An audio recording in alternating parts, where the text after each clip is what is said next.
दोस्तों नमस्ते, हम रीता रानी मेरे यूट्यूब चैनल पे आप लोग को स्वागत है। दोस्तों एक बहुत प्यारा बहुत दर्द भरा गीत सुनाओ चले थे आप सब सामने लेके आई दोनों सहेली। गीत अच्छी लगी तो लाइक सब्सक्राइब जरूर करें, शेयर जरूर करें, कमेंट में ज़रूर बताइए। अब देखें दोस्तों इसी आधार पे है गीत, जिसे अगर मायके में महतारी बाप आए तो बेटिया ज़्यादा आदर होता है, महतारी बाप नहीं आए तो बेटिया नैहर नहीं आए। उसी आधार पे बनाई। देखा महतारी नहीं रही बेटिया देखा का कहती हैं रो रो के। गाने के माध्यम से सुने, बहुत दर्द भरा गाना।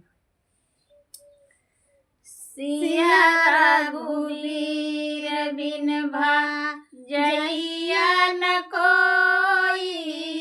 सिया रघुवीर बिन भजइया न कोई, सिया रघुवीर बिन चिचिल नदिया में काई पर तू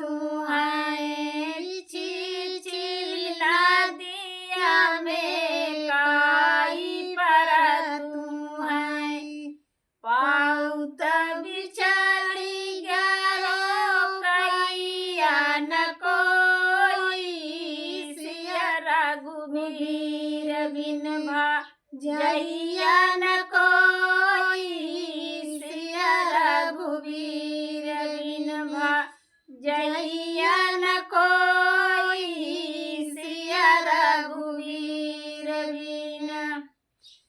नहीं चिचिल नदिया में काई पर तू है,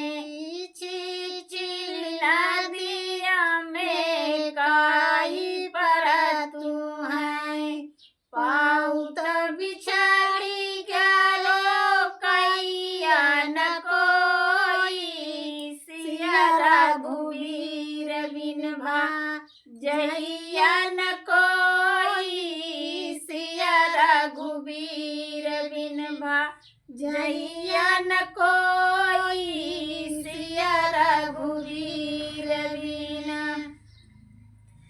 नैहर में सब लोग भरे हैं, नैहर में सब लोग भरे हैं, बिना अपन माया का पूछैया न कोई, सिया रघुवीर बिन भजइया न कोई, सिया रघुवीर बिन भजइया न कोई, सिया रघुवीर नैहर में सब लोग भरे हैं, नैहर में सब लोग भरे हैं, बिना अपने माया का पूछैया न कोई, सिया रघुवीर बिन भजइया न कोई, सिया रघुवीर बिन भजइया न कोई, सिया रघुवीर बिन गढ़ लंका पे पिंजरा टंगा है,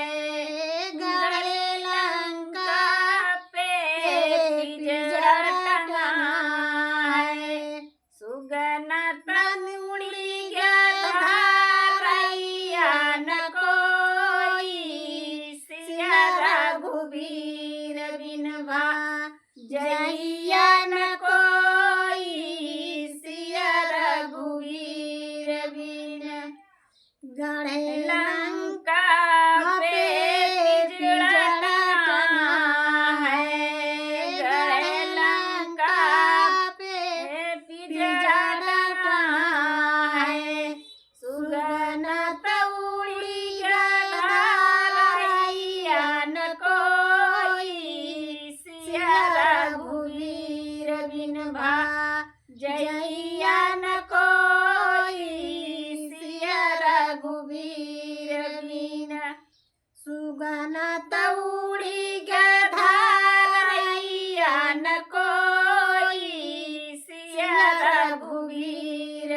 भा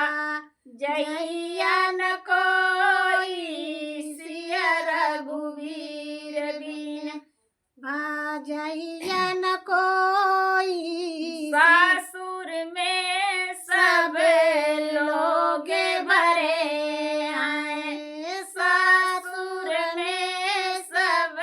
लोग भरे